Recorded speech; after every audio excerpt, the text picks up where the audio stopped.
Hi, Callum here, back for another video about the Daimler-Benz DB-605 cylinder head rebuild in Siemens NX software. So just in case you haven't got them, I have some large books on World War II aero engines. That's the one in English. Is also available in German. That's the title in German. So you can get that on Amazon or from the German publisher, which is Motorbuchverlag, and you can get a lot more details about all this stuff in those. So where we got to last time was that I had done a lot of the design up to where you see now, but something I had not done, which has taken me quite a while to sort out, is we talked a bit about the coolant distribution tube in the Daimler-Benz engine. So this tube here is a steel tube that goes down the whole length of the cylinder head, and the main coolant inlet into the engine cylinder head from the water pump is here through this fitting, and everything's got really awkward thread sizes. It's really annoying. Anyway, that's a little moan. And basically there's a little hole in, this is a dividing wall here in the cylinder head, which isolates the main water flow in from the flow around the coolant jackets. So all the flow comes in here, and there's a little hole, and the stuff that comes out of that hole is permitted to flow around the coolant jackets. So this is a somewhat primitive implementation of what we would call today high speed, low speed water jacket design, which is to say we want a system where we have high speed coolant velocity over the parts we are most concerned about cooling, which is going to be around the valve seats and the spark plug, fuel injectors if we've got them, and the actual heat we want to try and take out around the cylinder bores, especially the lower portion of them is quite low really. So although the temperature of the combustion gases during combustion is extremely high, as the piston comes down the whole mixture expands, doesn't it, which lowers the temperature. So the gas temperature trying to escape through the cylinder wall halfway down or near the bottom of the stroke is quite low. So really it's the top bit that we're concerned about, which in this engine is the bottom bit because it's inverted. So when it's flying, it's actually like something like that because it's an inverted 60-degree V12. Anyway, so it took me quite a while to find the engineering drawing for this tube, and I had to find the proper drawing because the tube is slightly more complicated than I was expecting it was going to be. That leads us on to one of the other things about NX, which at first I thought was kind of really stupid because I'm used to CAD and SolidWorks, and I started using NX and I thought this is really weird because you can have an assembly in NX, and that's a proper way to do it, an assembly when you've got an assembly.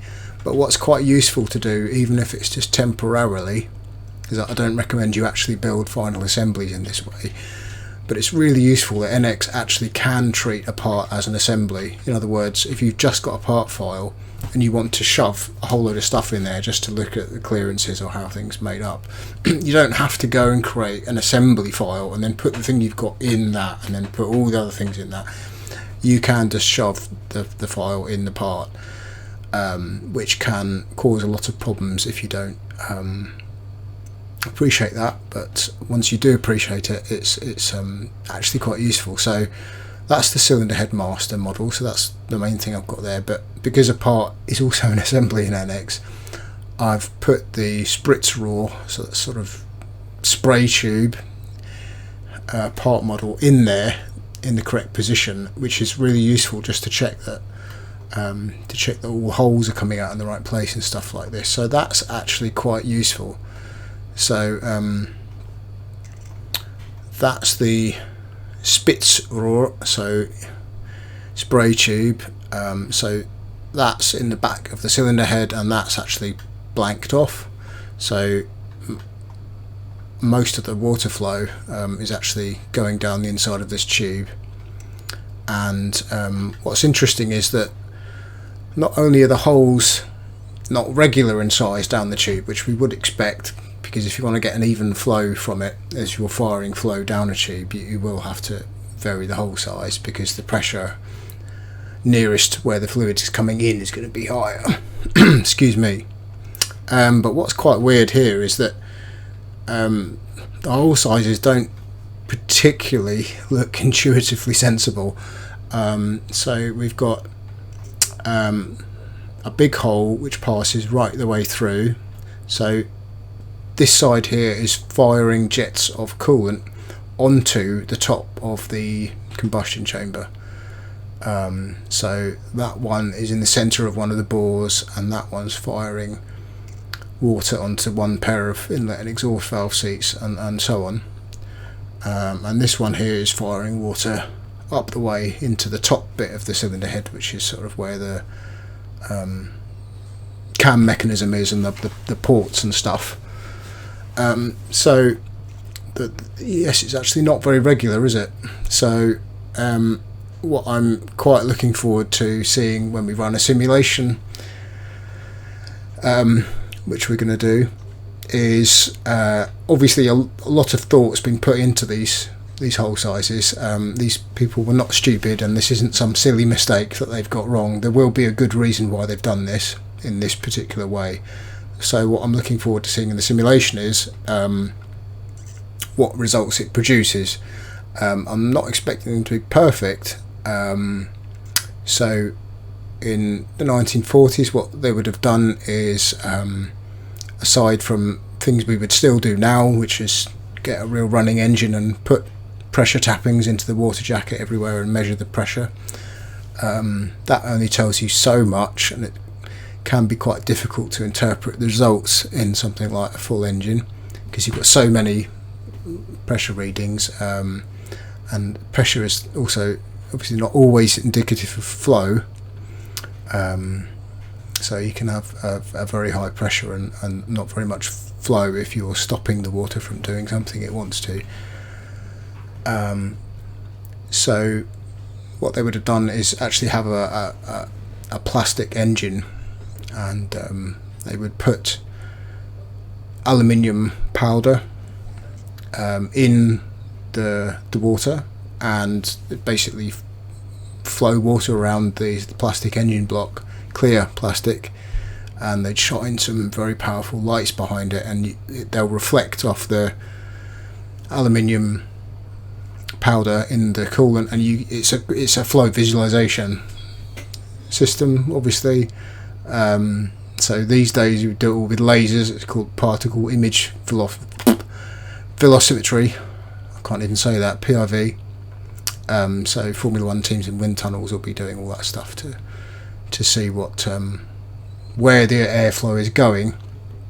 It's a bit more sophisticated than just the old school stuff where you get a smoke wand and sort of hold it out the front of the car and it sort of goes over it. With PRV you can see what's going on. So this was a sort of very primitive PRV system, and they would have definitely done that. I know, because I have some of the reports for other Daimler-Benz engines.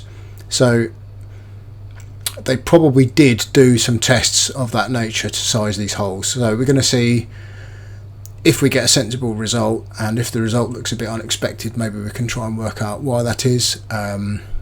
And of course, with the results available to us now, we may be able to see some things going on that weren't reasonable to have expected them at the time to see at all. So that's also possible.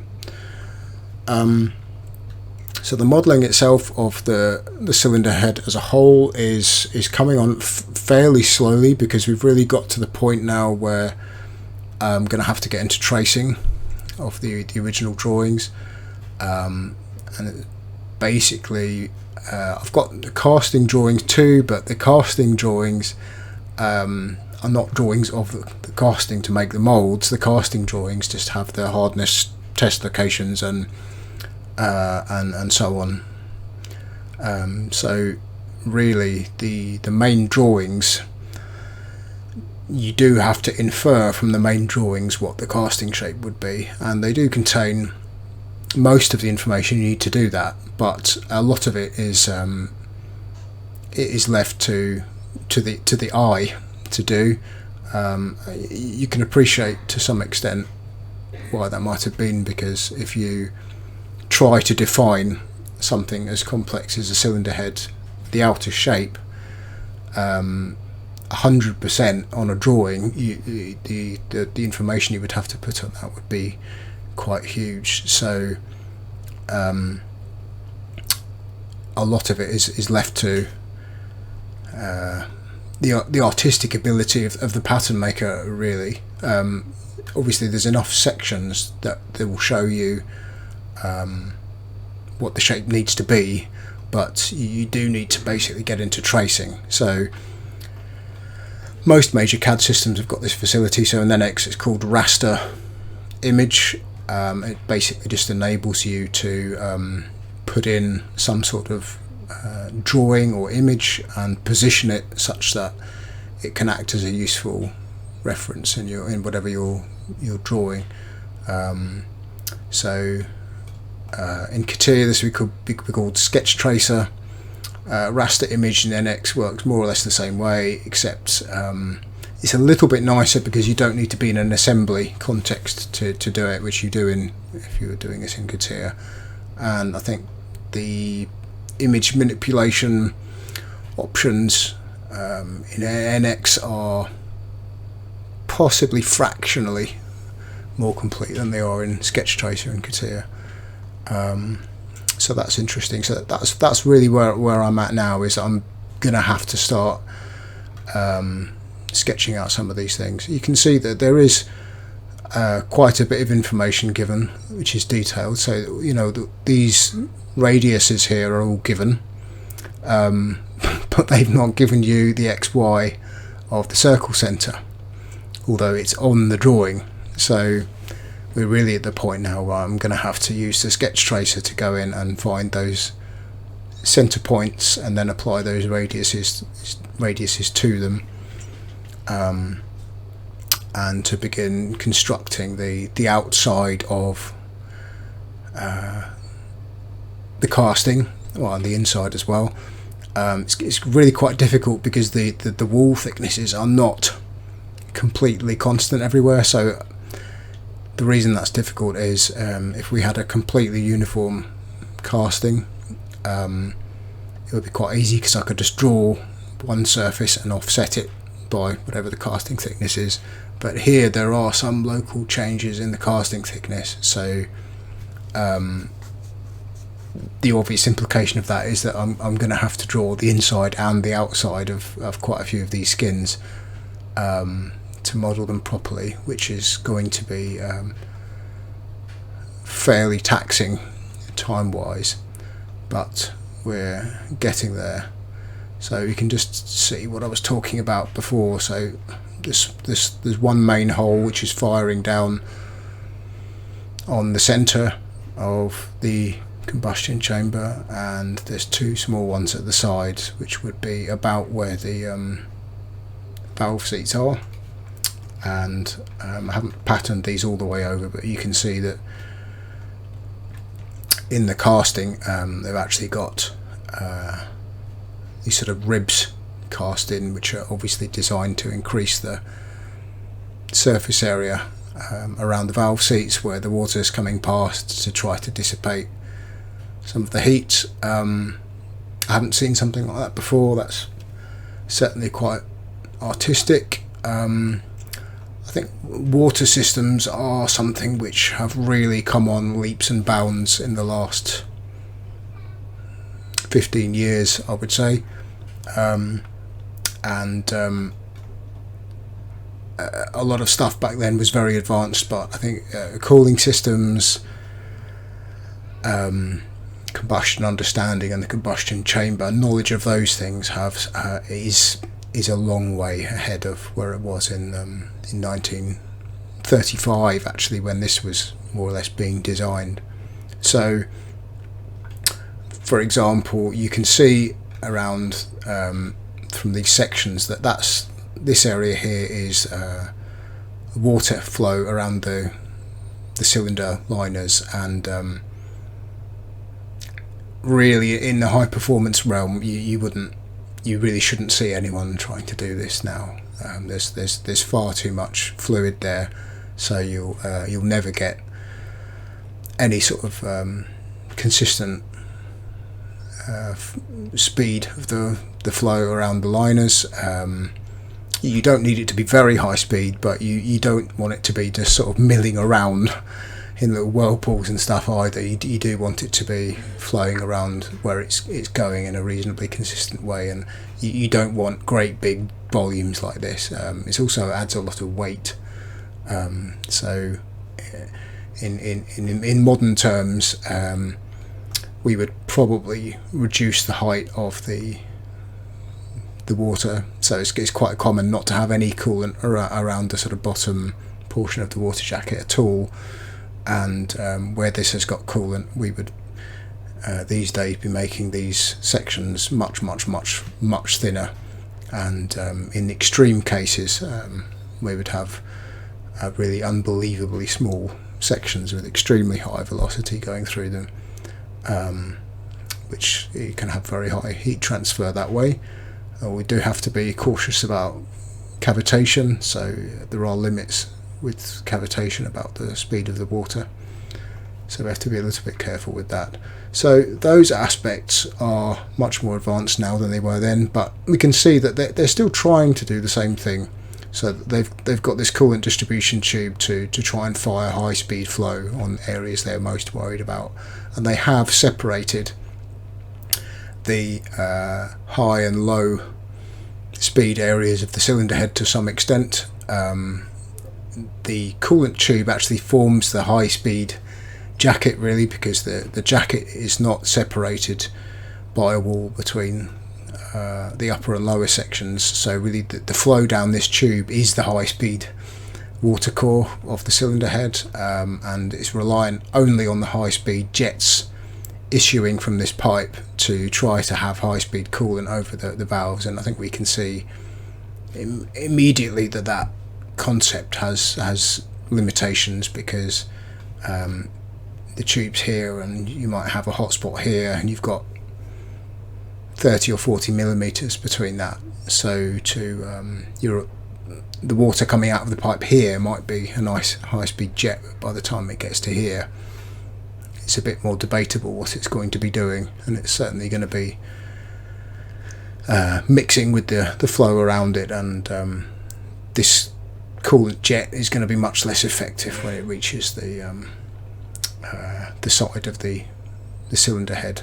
That's inevitable.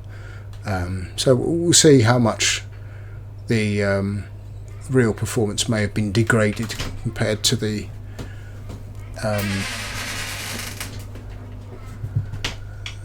what they were hoping for at the time. So that'll be interesting. Cat has just come to join us. Yeah, I think Cat's getting hungry. It's probably a sign I need to start cutting the video a bit short. Interesting to note is that probably the best German water-cooled engine of World War II, the UMO-213, which was designed many years after this engine was, a much later design, so it should be better. You're doing something really wrong if it isn't. Also has more or less the same system of a